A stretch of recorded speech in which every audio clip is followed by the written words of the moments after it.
pourquoi le baptême? Est-ce un acte religieux? Est-ce un acte forcé? Est-ce un acte obligatoire? Pourquoi se faire baptiser? Pourquoi se faire baptiser? C'est vrai.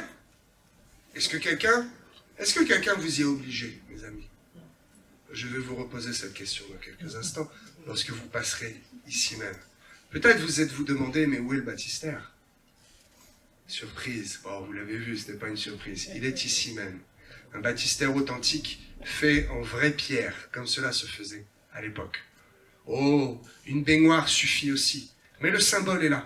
Et c'est important d'apporter quand même ce que l'on peut faire dans les symboles, de démontrer qu'au travers des symboles, eh bien, nous travaillons à la perfection. Alléluia. Alors, la réponse à cette question, pourquoi se font-ils baptiser? Vous allez la voir dans quelques instants dans leur propre témoignage. Je pourrais, moi, vous expliquer, et je vais le faire en partie avec la Bible, avec la parole de Dieu. Mais eux vont le faire avec leurs propres mots.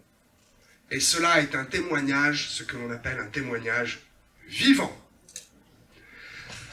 La réponse est d'abord dans leur témoignage, mais également dans ce recueil que nous appelons la Bible, la parole de Dieu. Certes, écrit par des hommes, vous connaissez son histoire, 66 livres, 40 auteurs, mais inspiré, forcément inspiré de la main de Dieu. Comment pourrait-il en être autrement? Même les sceptiques avouent qu'il y a un mystère dans cette Bible, dans ce recueil de livres. Parce qu'il a été écrit sur une période de plus de 3500 ans. Il a été écrit par des auteurs qui ne se connaissaient même pas, qui ne vivaient ni à la même époque, ni au même endroit. Et même, très souvent, ne parlaient même pas la même langue. Quelques-uns n'ont jamais lu d'autres écrits avant de commencer à écrire. Et pourtant, de A à Z, d'Alpha à Oméga, de la Genèse à l'Apocalypse, ce livre nous parle de la même chose. L'amour de Dieu. Et dans ce livre, nous y trouvons beaucoup d'histoires, beaucoup de références et beaucoup de ce que nous appelons de versets qui nous amènent à comprendre le cheminement que le chrétien a et qu'il doit avoir. Lorsque nous arrivons sur terre, nous ne naissons pas adultes et faits, nous naissons enfants. Et il y a un cheminement, il y a un apprentissage. Ainsi, le chrétien a ce que l'on appelle une marche. Oui, le chrétien marche avec Dieu. Et tout au long de cette marche, eh bien, il y a des choses qui au début n'étaient pas vraiment importantes, mais qui prennent de l'importance avec votre avancement spirituel. Et à un moment donné, il est essentiel, plus qu'important, essentiel de passer par les eaux du baptême. Plusieurs versets nous parlent effectivement de baptême et ils nous expliquent que le baptême est avant tout un engagement. Ce n'est pas un acte physique obligatoire et quelque chose qui va valider votre parcours. Ce n'est pas simplement ça.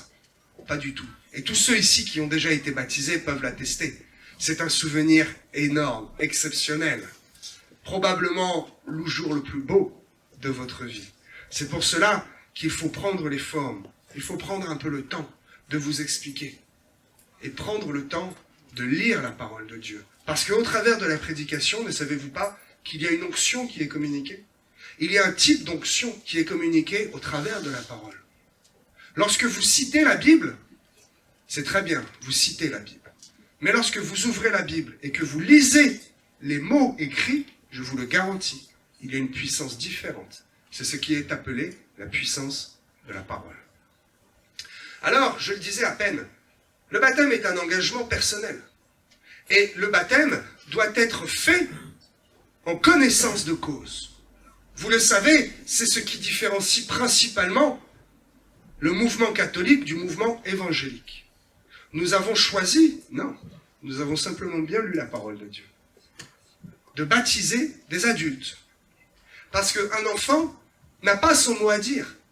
Et un enfant qui est baptisé, eh bien, c'est quelque part, on ne lui laisse pas le choix.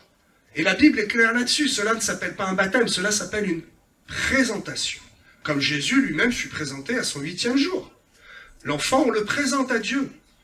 Et on ne force pas l'enfant à croire en Dieu. On le laisse totalement libre de son choix. Donc, c'est pour cela que Jésus s'est fait baptiser à l'âge de 30 ans. Parce qu'il fallait qu'il démontre au monde qu'il prenait cette décision en tant qu'homme mûr, que personne ne peut forcer. Il est facile de forcer un enfant. Il est moins facile de forcer quelqu'un qui a 30 ans. Il est moins facile de forcer quelqu'un qui est en âge de raison. Et c'est pour cela qu'il est très important d'attendre l'âge de raison des baptisés pour s'assurer qu'ils comprennent bien que cela est un engagement. Et j'aime dire, vous savez, vous la connaissez, ceux qui suivent, cette punchline évangélique. La foi propose, tandis que la religion impose. La religion va vous imposer en vous disant, si tu ne fais pas, tu seras condamné. Si tu ne fais pas ci ou ça, le paradis restera fermé. Tandis que la foi nous propose, nous-mêmes, de ne pas aller sur certains chemins de perdition. Voyez-vous, nous n'avons pas un Dieu qui châtie méchamment. Parce que l'enfant qui a peur de celui qui châtie, eh bien, va vouloir détourner. Il va vouloir éviter la fessée. Mais il va quand même faire ses bêtises. Tandis que celui qui a la crainte de décevoir son père ne va pas avoir peur de la fessée. Mais il va avoir la crainte que son papa pleure. Et il va avoir la crainte de déchirer le cœur du père.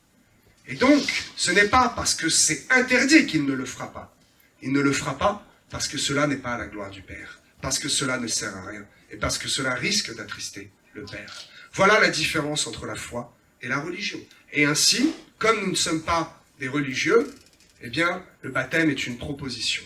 Et c'est de votre propre engagement que vous venez aujourd'hui au baptême. Pour votre info, le baptême religieux des enfants n'est apparu seulement qu'au IIe siècle. 200 ans après.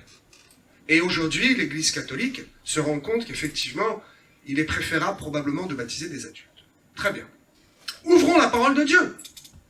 Un verset bien connu, que je vais vous expliquer rapidement. Un verset qui va à l'encontre...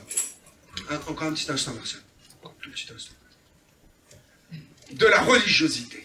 Qui va vous dire, pour être sauvé, pour aller au paradis, c'est obligatoire. Tu dois passer par le baptême. Lisons Marc 16, 16. C'est facile à se souvenir. Marc chapitre 16, verset 16. Celui qui croira et qui sera baptisé sera sauvé. Ah, tu vois, pasteur, c'est écrit. Attends, il y a une virgule. Celui qui croira et qui sera baptisé sera sauvé. Mais celui qui ne croira pas sera condamné. Ah, donc, celui qui ne croira pas sera condamné. Donc celui qui est baptisé mais qui ne croit pas sera condamné. Ah, c'est un problème. Parce que là, tu comprends que pour être baptisé, ce n'est pas un acte religieux. Il faut croire en Dieu. Quels sont les mots grecs? Quels sont les mots exacts? Croire, celui qui croira.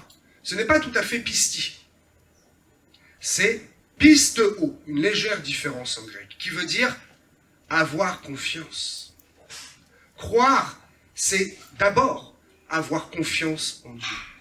Ma foi me pousse à ne pas avoir peur de ce monde, mais à avoir confiance en Dieu, qui vient me porter secours.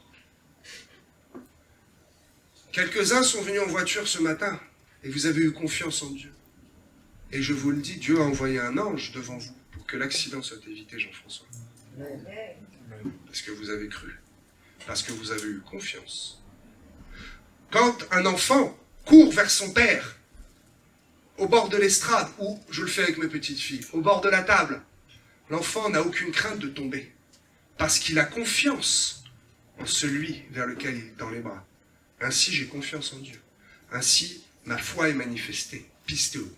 Et ici, à celui qui ne croira pas et qui sera condamné, apistéo. Bon, je ne vais pas vous faire de cours de grammaire grecque.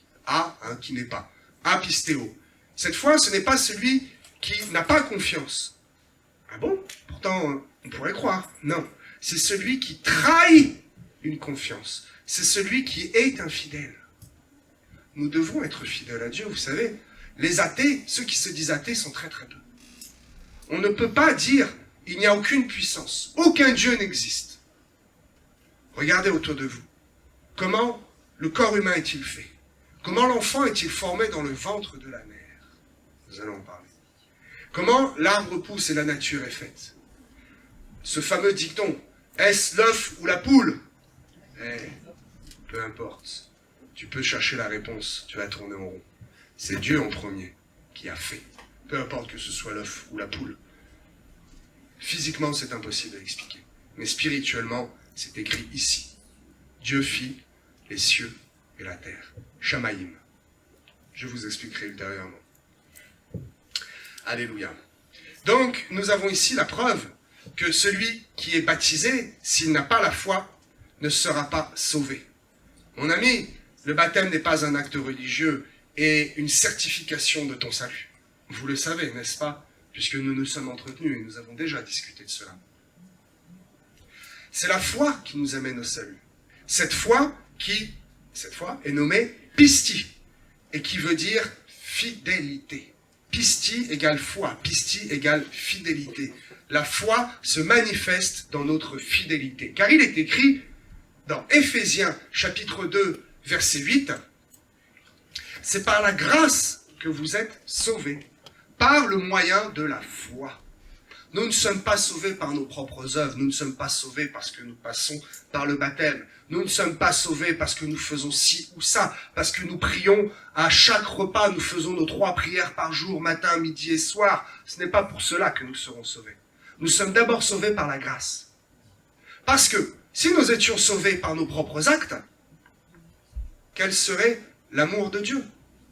Nous pourrions nous sauver nous-mêmes. Ça n'a pas de sens. Tu ne peux pas griller un feu rouge, arriver au tribunal et dire « Attends, je mets mon vêtement d'avocat, et puis attends, je mets mon vêtement de condamné, et puis je mets aussi mon vêtement de juge. Je suis mon propre juge. » Non, cela ne fonctionne pas comme cela. Alléluia. C'est notre foi par la grâce qui nous sauve. Parce que ce qui compte par-dessus tout, vous le savez, c'est l'espérance que nous avons en Christ. C'est le fait de croire et de le démontrer. Quelqu'un qui a vraiment la foi et qui doit être baptisé dans 2 jours, si Dieu décide d'enlever son âme, n'écoutez pas les religieux qui vont vous dire « il n'a pas eu le temps de passer par les eaux du baptême, il y a peu de chances de le retrouver au ciel, hein, celui-là sera condamné ». C'est votre foi en premier lieu qui vous sauve. Et comme vous avez une foi véritable, fidélité, pistis, automatiquement, il est naturel, il est normal de vouloir passer par les eaux du baptême. Comme vous avez passé le code, vous avez passé des heures de conduite, vous avez ce petit papier rose, oh il n'est plus rose aujourd'hui, vous avez ce papier de permis. Il est complètement normal que dans la continuité, vous ayez envie de conduire une voiture. Vous avez fait tous ces efforts-là. C'est pour aller plus loin. Eh bien, la vie du chrétien, c'est pareil. C'est un cheminement. À un moment donné, votre foi est tellement forte qu'il faut la manifester et qu'il faut démontrer la réalité de votre fidélité. Foi, pistis, pistis, fidélité. Restons-lui fidèles. Alléluia. C'est cette foi donc qui, en principe, vous amène vous-même au baptême. Alors, il est une chose de dire que j'aime Jésus. Il est une chose de dire que je vais changer. Je vais le faire. Oh, il y a bien que les hommes pour parler comme ça. Je vais le faire. Mais fais-le, mon ami. Démontre ce que ta bouche dit. Tu confesses de ta bouche. Mais alors, à un moment, fais-le. J'ai envie de. Hé, fais-le. Eh bien, c'est ce que ces quelques-uns vont faire. Vous avez un jour confessé de votre bouche. Et aujourd'hui, vous allez entrer dans les eaux du baptême. Vous allez confirmer par un acte physique ce que votre bouche a déjà dit. N'est-ce pas fantastique? N'est-ce pas merveilleux? C'est comme ça que tout fonctionne, vous savez. D'abord en esprit, puis en parole, puis en acte. N'est-ce pas comme cela que Jésus est venu sur terre? Et la parole était Dieu, et Dieu était la parole. Et Dieu a été fait chair, la parole a été faite chair. Et la parole nous a laissé de son esprit. C'est un cercle vertueux. Dieu a créé par la parole. Il a envoyé, il a démontré en acte, par la croix, ce que la Bible nous annonçait Depuis 1500 ans déjà avant Jésus-Christ, nombre de prophètes annonçaient la venue du Messie. Eh bien, c'était écrit, il l'a dit, il l'a fait. Alléluia. Et nous fonctionnons dans ce même mode de fonctionnement. Une fois l'avoir annoncé, nous devons le faire. Alors, une autre question.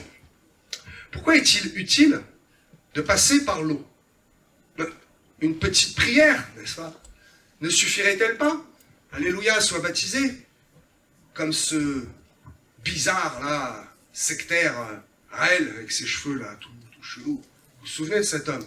Il a copié la Bible. Toutes les religions et toutes les sectes, je vous le dis, toutes, sans exception, copient la parole de Dieu. Elles s'inspirent de la parole de Dieu et détournent le message. Et ce Raël faisait lui aussi des baptêmes. Comment? Prenait un peu d'eau comme ça, il disait, c'est bon. Mais, non, cet acte ne rime à rien. Pourquoi est-il écrit baptisto?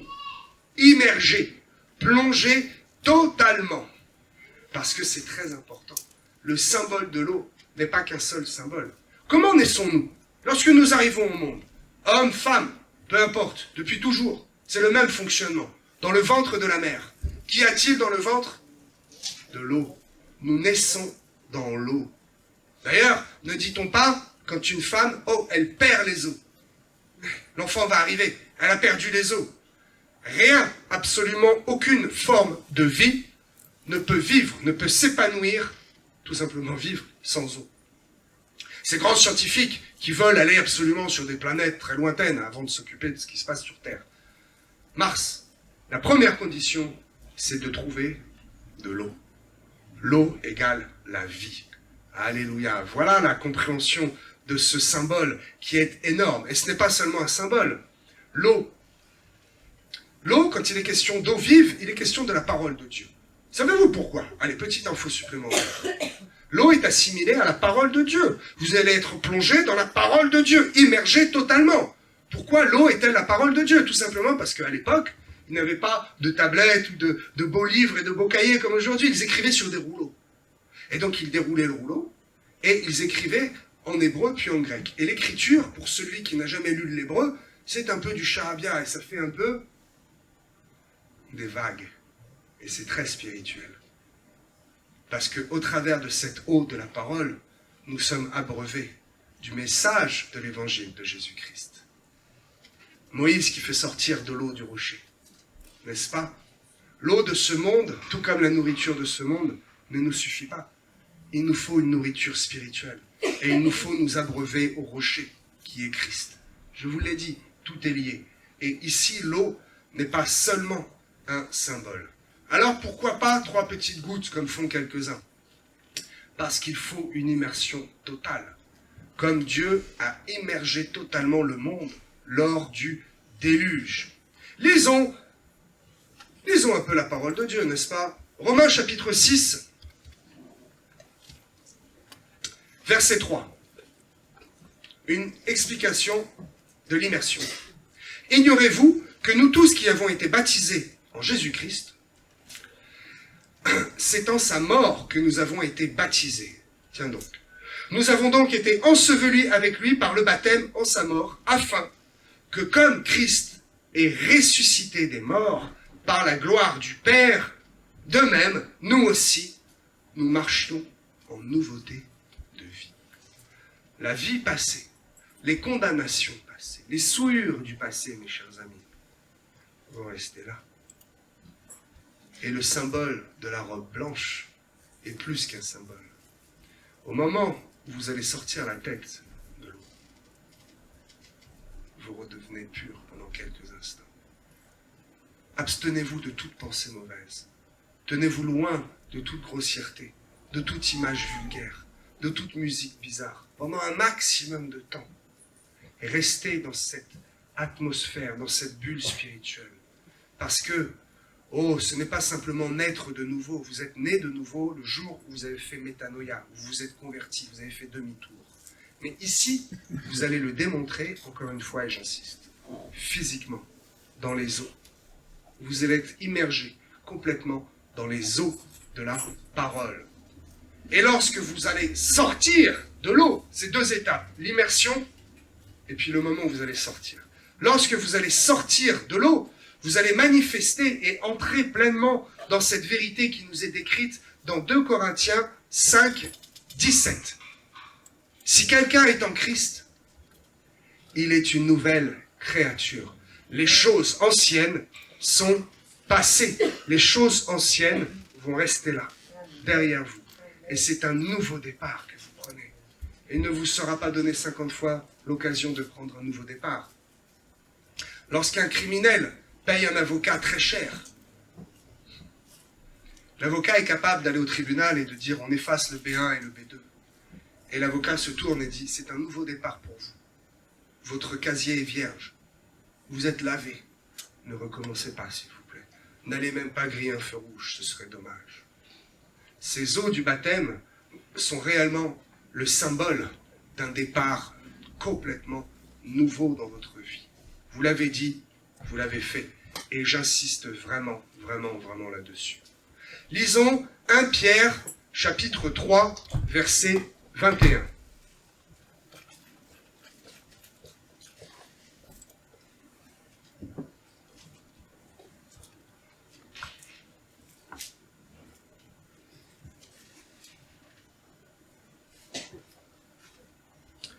Il est question ici de la préfiguration du baptême par le déluge. Cette eau était une figure du baptême qui n'est pas la purification des souillures du corps. Non, ce n'est pas une douche que vous allez prendre, comprenez bien. Mais l'engagement d'une bonne conscience envers Dieu et qui maintenant vous sauve, vous aussi, par la résurrection de Jésus-Christ, qui est à la droite de Dieu depuis qu'il est allé au ciel et que les anges, les autorités et les puissances lui ont été soumis. Un verset très très dense qui nous est expliqué par Pierre et qui compare effectivement le baptême d'eau avec le déluge. Si vous regardez bien dans la Bible, il y a toujours des correspondances. Il y a toujours des choses qui sont écrites avant et qui se réalisent après. Des choses qui sont écrites après et qui nous font comprendre des choses qui sont écrites avant. C'est ce qui rend ce livre, la Bible, c'est ce qui rend la Bible authentique. Et c'est la preuve, s'il en fallait une, que oui, ce ne sont pas simplement des hommes et l'intellect humain qui a écrit la Bible, mais que cela est passé par le filtre du Saint-Esprit. Cela est réellement la parole de Dieu. Ce baptême, encore une fois, va vous permettre d'aller dans la vérité d'un verset et d'accomplir complètement ce que nous dit Galates chapitre 3, verset 6. Vous allez être héritier selon la promesse. Mais oui, vous allez être héritier du royaume de Dieu selon la promesse qu'il a été faite. Parce que vous identifiez ici réellement votre identité, nous l'avons chanté tout à l'heure, de fille et de fils de Dieu. Et comme c'est maintenant validé, alors vous êtes authentiquement éligible à l'héritage de votre Père. Un héritage céleste, spirituel, mais également un héritage de bénédiction sur terre. C'est pour cela que j'insiste et que je le dis, ce jour va changer le reste de toute votre vie. Alors, je vais terminer avec ce verset de Actes 10, verset 47. Je vais lire pour vous. Parce que j'ai mes notes, je connais ce verset, mais je répète, lorsque nous citons un verset de tête, de mémoire, nous le citons avec un intellect humain. Lorsque nous lisons la parole de Dieu, cela a une puissance supplémentaire, puisque nous utilisons les vrais mots, ceux que Dieu a communiqués aux auteurs. Alléluia. Acte 10, verset 47. Alors Pierre dit, peut-on refuser l'eau du baptême à ceux qui ont reçu le Saint-Esprit aussi bien que nous? Et il ordonna qu'ils fussent baptisés au nom du Seigneur. Sur quoi ils le prièrent de rester quelques jours auprès d'eux. Ok. Il est écrit, ceux qui ont reçu le Saint-Esprit. Reçu En grec, lambanos. Ceux qui ont accepté. Vois-tu, c'est bien plus profond. Recevoir le Saint-Esprit, tu le comprends. Mais ayons une traduction simple du français. Lambanos, accepter. Avez-vous accepté le Saint-Esprit, mes amis? Alors, quel homme se lèvera pour dire je juge que ta vie n'est pas propre. Oh, attends, il faut attendre l'année prochaine pour être baptisé. Oh, tu sais, j'estime que ton mariage n'est pas authentique. Oh, tu sais, attends un peu parce que tu n'as pas lu encore la Bible en entier. Ah, tes parents sont-ils convertis? Non? Oh, ce n'est pas possible. Mais qu'un seul d'entre vous, qu'un seul d'entre vous qui nous regardons sur Internet, qu'un seul religieux se lève et ose venir me dire les yeux en face qu'il y a une interdiction à prendre le baptême à partir du moment où vous avez accepté, vous avez lambanos, vous avez reçu déjà le Saint-Esprit. Ainsi, aujourd'hui, j'en prends la responsabilité, après vous avoir chacune, entendu individuellement au téléphone, vous avoir fait remplir cette petite fiche, qui n'est pas un examen, ce n'est pas un test, je l'ai dit, mais qui atteste la véracité de votre foi et qui m'a permis de compléter, tout à l'heure, nous l'avons fait, par un entretien, en présentiel. Et j'atteste que oui, peu importe votre parcours d'avant, il va rester dans les eaux du baptême. Peu importe votre vie d'avant, cela va rester. Aujourd'hui, j'atteste que ces 5 qui sont ici sont prêts pour le baptême et ils comprennent la réalité et l'importance de l'engagement qu'ils vont faire aujourd'hui. Tout comme le salut est personnel, le baptême est personnel. Qui pourra s'empêcher et dire « Oh, j'utilise contre toi un verset » Non. Le baptême est personnel. Et le baptême, malgré qu'il soit personnel, est un acte public. Et c'est pour cela que je vais vous demander dans quelques instants de passer un par un. Le cœur commence à battre. Hein, et de donner votre témoignage public. D'annoncer publiquement pourquoi vous aimez Dieu. Pourquoi vous vous êtes mis à part. Pourquoi le baptême est pour vous un acte important. Parce que, une fois que vous êtes convaincu, une fois que la chose est faite, une fois que votre permis de conduire est reçu, qu'attendez-vous pour aller courir, prendre la voiture? Une fois que vous avez compris l'importance, quelle est la nécessité d'attendre encore plus? Regardez cet Éthiopien qui est là et qui d'un seul coup, bam, il comprend la parole de Dieu, un miracle, l'homme de Dieu, et oui, il est téléporté, hop, baptême, oui, baptême, bam, il n'y a pas besoin d'attendre, c'est ok, dès que vous en êtes convaincu, il faut y aller. Pourquoi attendre? C'est bien un truc d'humain, ça. Ah, attends un peu, attends quoi? Le baptême, parfois c'est une urgence, il faut y aller, parce que quand votre cœur bat, quand vous en êtes convaincu, eh bien, il ne faut pas attendre. Alléluia. Nous sommes tous, je terminerai réellement là-dessus pour le coup, nous sommes tous créations de Dieu, n'est-ce pas? Mais sommes-nous tous filles et filles de Dieu? Je crois que l'apôtre le disait hier et c'était déjà écrit, et je souris en disant ça, je dis c'est vrai, merci Seigneur, une parole qui est confirmée. Nous sommes créations de Dieu, mais à partir du moment où nous le reconnaissons, où nous le cherchons, où nous lui sommes fidèles, eh bien, nous devenons fils et filles. Nous méritons son amour? Non, personne ne mérite. Nous sommes tous pécheurs. L'amour de Dieu n'est pas un mérite. Tenez-vous bien, punchline. L'amour de Dieu est un droit. En tant que fils et filles, les portes du ciel nous sont ouvertes. Et nous n'avons pas à mériter son amour, nous ne pourrions pas. Mais nous y avons droit et nous y avons un libre accès. Alléluia, je m'arrête là, merci Seigneur, je n'ai pas besoin d'en dire plus, même s'il y a encore des pages et des